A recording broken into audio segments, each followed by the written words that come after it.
مطار الكويت، والحين تبدي الاكسبيديشن، ومن هنا للدوحة لبونس ايرس ارجنتينا. So excited, متوتر. It's gonna be an amazing trip.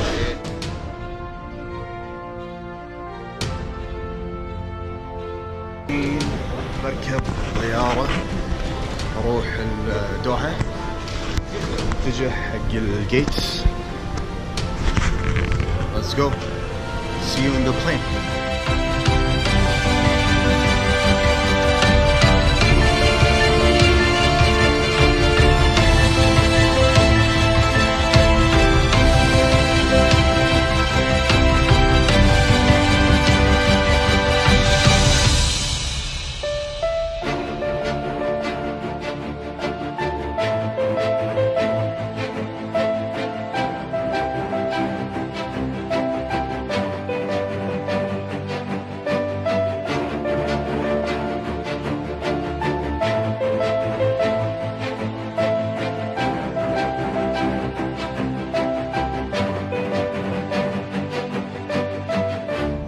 الحين وصلت قطر، درجة الحرارة 18 سلسيوس. On my way to my next flight to Buenos Aires, Argentina.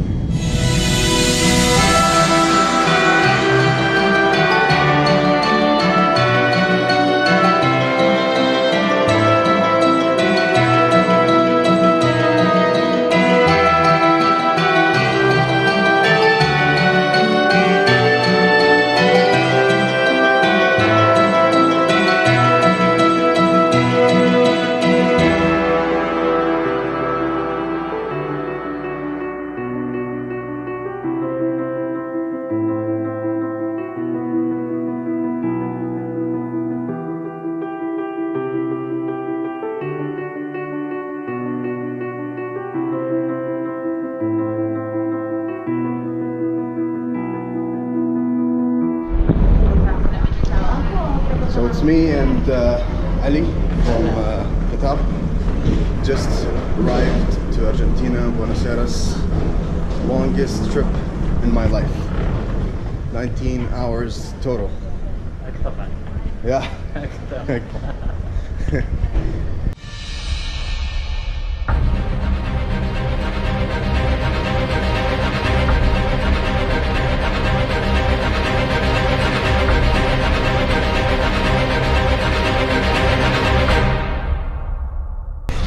And we are now in the airport, heading to the plane, going to Ushuaia.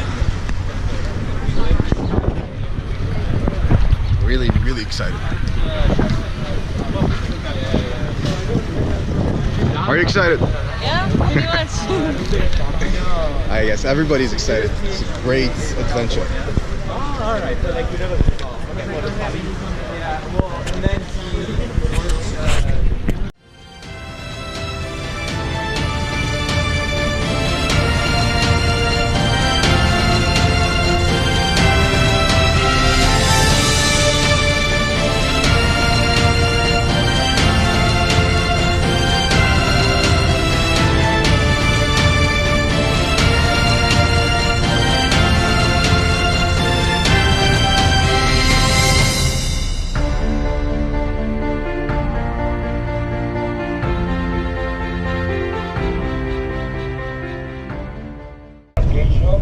Embarkation is at 4 p.m. I've arrived to Ushuaia and the place is stunning. It's really beautiful. It's already docked the pier. Okay, الحين احنا بأوشوايا, the most southern city ever in the whole world. This is the harbor, as you see. This is Antarctic Expedition, the ship اللي we're gonna go, and all the way to Antarctica. Stamping our passports. Stamping our passports. Penguin stamps.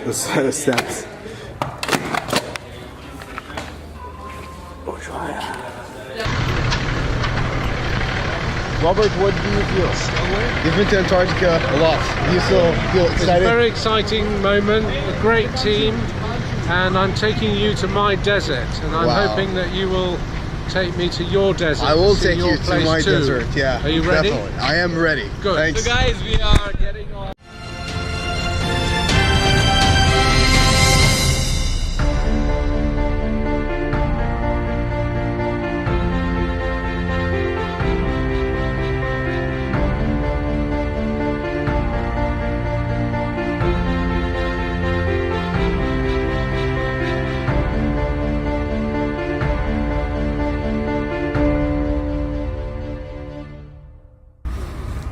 Can you explain what's climate change?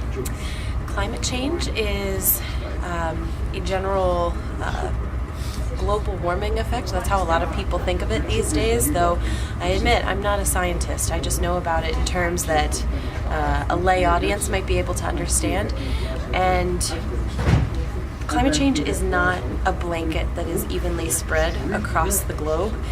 It's being felt in different ways. For example, in places in the United States, they're getting hotter and drier. But there are places, perhaps in South America, that are getting wetter and colder. So it has different effects. Global warming or climate change doesn't mean one thing for everybody. Generally, though, we are seeing average global temperatures increase and sea levels are rising.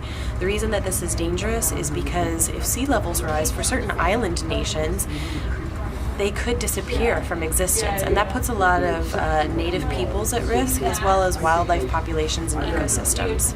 And that's just one effect of climate change.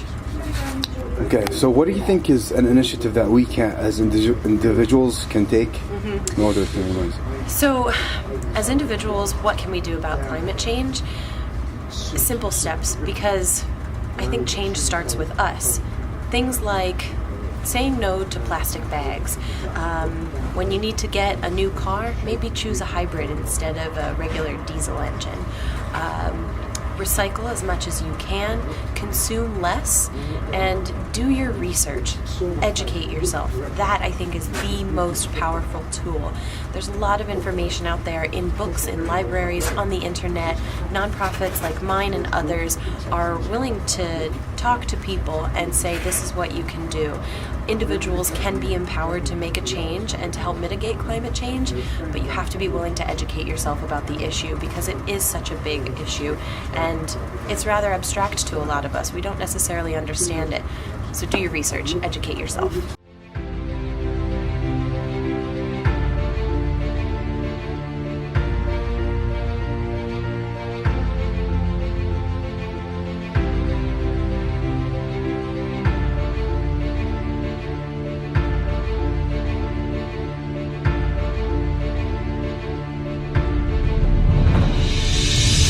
I am part of the Antarctic International Expedition.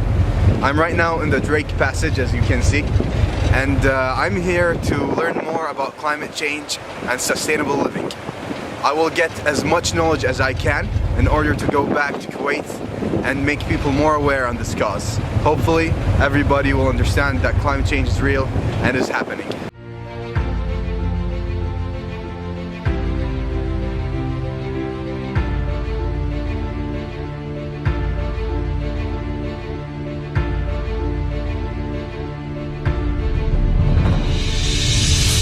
الحين احنا وصلنا حق انتاركتيكا نفس ما تشوفون البليس اللي من هناك. We arrived to Antarctica and it's really interesting to be here.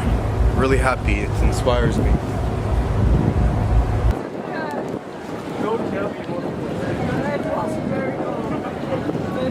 Actually, it isn't that bad.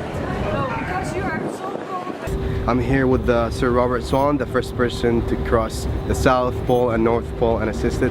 And it's been such a pleasure. I would like to thank the people who believed in me and the sponsor, Zain and Mr. Badr Al-Khrafi, for choosing me. Well, wonderful. Listen, you've come all the way from your desert to my desert, because people looking in Kuwait, you might not think that all this ice and snow was a desert, but this is truly a massive desert on Earth. So I've welcomed you to my desert, I hope that I can come and see you back in Kuwait in your desert. Now, the message of looking after Kuwait and cleaning it up and getting all those plastic bags off the beach and really being proud of looking after your beautiful country, let's just say we got a bit of work to do, haven't we, Nasser? Yes. We got a bit of work to do. So let's really be positive together on that message to inspire young people in Kuwait to be proud of their country and look after it in a much more sustainable way. And we need your help, Zain, to help communicate that message. If it's positive, it's exciting, and it's something different, we can make that happen. Because I've visited your country, and let's be honest, some of it needs a bit of cleaning up. So together we can do that. Are you up for it? Yeah, we'll make a change and make a change in the planet. We will, and thank you very much for coming all the way from your country as far south as you can possibly go, the Antarctic. So we'll come and see you. I look forward to coming. I'll be dressed in your clothing. I look forward to that very much, and look forward to seeing you all in Kuwait. And many, many thanks for sending such a cool guy all the way down to be with me in the Antarctic. So this is Nasser and Rob from Antarctica. Message ends.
Share that information with anyone. So, but it was the first accurate charts were produced by people down here for commercial exploitation.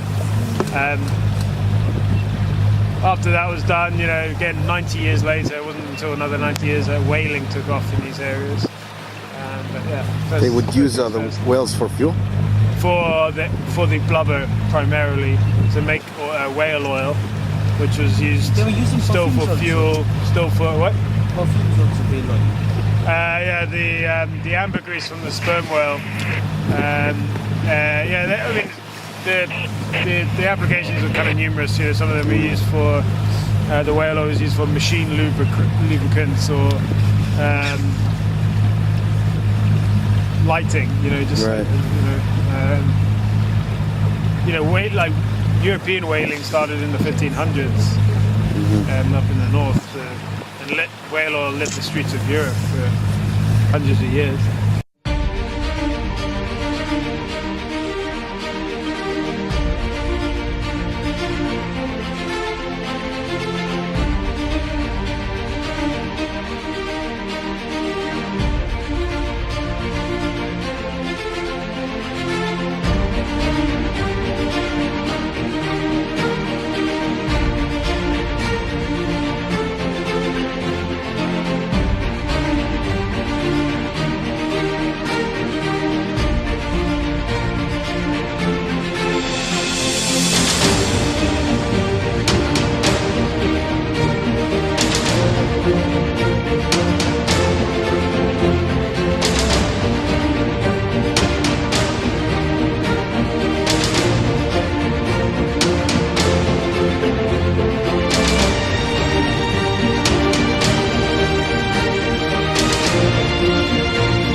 Robert, I have a question. Kuwait's economy is entirely based on oil, It is. and that affects the climate directly. So I just want to ask, what advice do you have to the new generation of Kuwait? I think what's really important, I've visited your great country, is that people have to realise that they have a responsibility.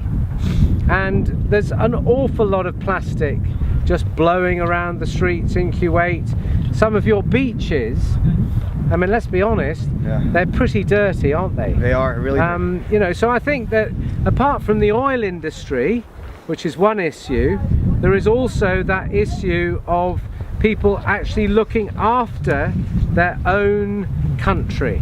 You know, you've got a beautiful country. True. And I think people need to feel that they can do more. Get off the couch. Yes. And get out there like you've trained, obviously very physically. Get people out there, NASA, get them to believe that they've got a beautiful country and they should look after it more. That's on a practical level. From an oil perspective, oil one day will run out.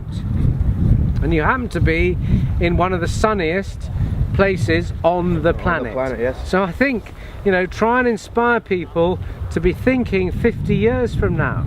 So what are you going to be exporting in 50 years? It won't be oil, there won't be any left.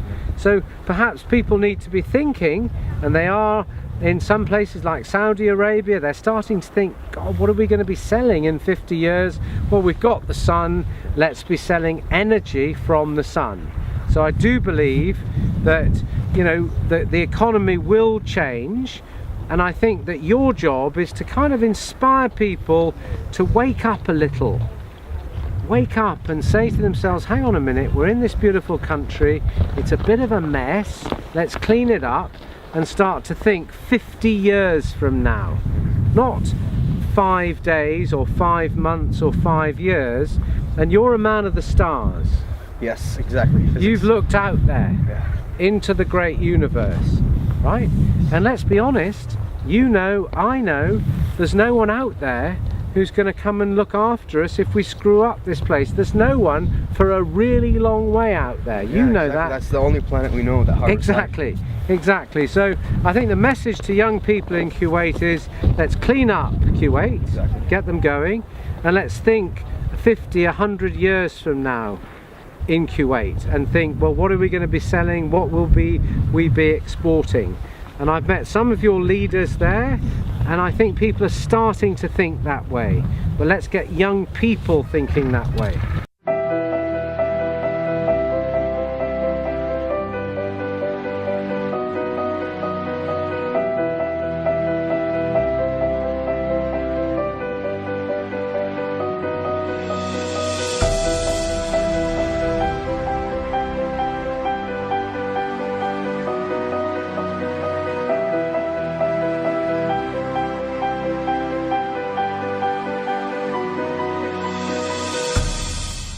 My name is Jim Wilson. I'm an ornithologist here on the Quark team down in the Antarctic, and our job is to show people the Antarctic, all the wildlife. The penguins obviously is my specialty, but whales and dolphins too, and we also talk about the climate, we talk about the geology. You know, we try and cover everything, and the main thing we try and do is to have people go back, you know, not just having a nice vacation or a nice holiday, but also a little bit more informed about this magnificent continent, and you know, just spread the word and be an ambassador for looking after it, basically. Right. Okay, so there's a lot of penguin colonies here. How can climate change affect penguins? Oh yeah, climate change can affect penguins quite a bit, and in fact here on the west side of the Antarctic Peninsula, it has seen some of the most dramatic increases in temperature in the last 20-25 years, and as a result of that, that has affected the penguins directly.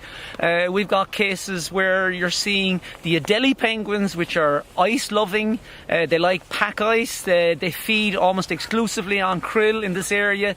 You find that they're losing out because of the increased temperatures here. There's more open water, and that suits species like the ones behind me here. The gentoos. Gentoos are more generalists. They don't have to eat krill. They can switch over and eat fish as well. So when there's a bad krill year, they can switch to fish. For Adelies, they're far more locked into krill and the ice, and they haven't been doing well, and they've been declining quite a bit at a number of colonies around the peninsula. Even here in Peterman Island, in the last 10 years that I've been coming here, I've noticed changes, dramatic changes in the numbers of Adelie penguins here. And what's happening is their range is shrinking. They're retreating back to the colder parts of the continent, and these areas here, like the western side of the Antarctic Peninsula, which are getting just that bit too warm for them, they're losing out here. So would we be worried that they might be endangered and face extinction in future years? Well, that's a good question.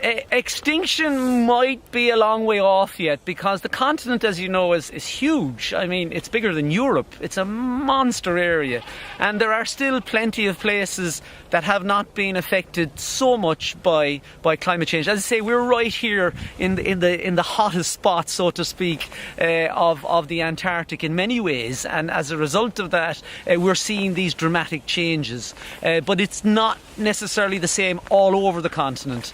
So there are still places where they're doing reasonably well. In fact, in some places they're actually increasing. So it's a very complicated, dynamic area that we're looking at. And as a result, extinction maybe down the road if things accelerate at the rate they're going, maybe not. We don't know. But at the moment, just not doing well. The indicators are there that we need to do something about it. We need to look after the planet and, at least make our impact as minimum as possible, so that, we're not affecting, creatures like these. And I think it's quite crazy that we're in a really remote place, and yet we as human beings are able to affect creatures that, are living in places that we'd only ever dream of coming to see.